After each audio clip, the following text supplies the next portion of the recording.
Salvatore, cosa succede? Mi hai portato prima dalla brioche, poi dalla brioche col gelato, Adesso siamo arrivati ai cannoli, ma non è un semplice cannolo, come vediamo dalle immagini è un cannolo diciamo gigante, non so, poi ce lo diranno loro quanto peserà. Lo pesiamo insieme. Poi lo pesiamo insieme, vi dicono verrà riempito con gelato al pistacchio. Ecco. Sai benissimo che dovrei mangiare anche questo. Come è fatto questo cannolo?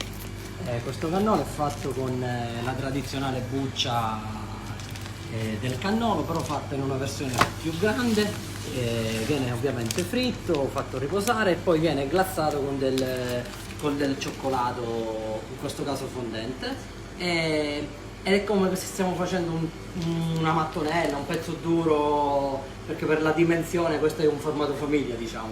Ecco, quanto gelato contiene? Infatti è grande, grandissimo. Questa circa darà 1 kg, 1,1 kg, dipende quanto ne prende poi nella pezzatura che...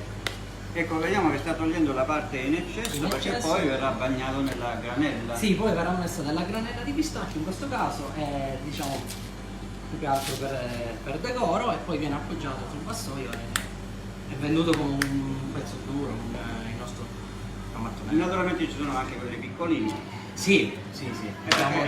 Perché io questo oggi ho l'assaggiatore ufficiale, però se gli do da mangiare quello, Sì. Salvatore non vuole. Ovviamente facciamo pure quelli là più piccoli. Questo diciamo è un formato famiglia, dai.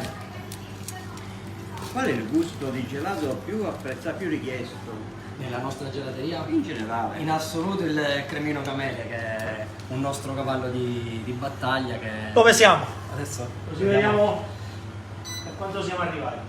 Allora, aspetta. Vediamo un attimo, lo testimoniamo. Andiamo a vedere quanto pesa il Chilo nostro... 170. 1,170 kg di cannolo, caro Salvatore, ti dovrai cimentare anche nel gustare questo cannolo che arriva sul nostro tavolo.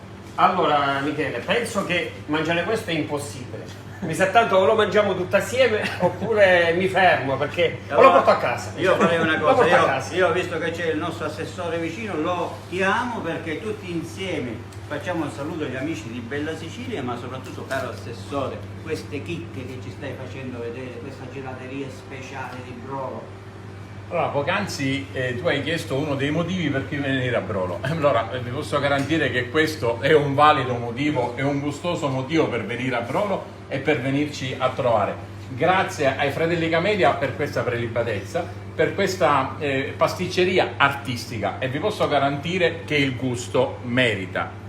Un saluto agli amici di Bella Sicilia, noi continuiamo il nostro percorso per la gelateria di Brolo.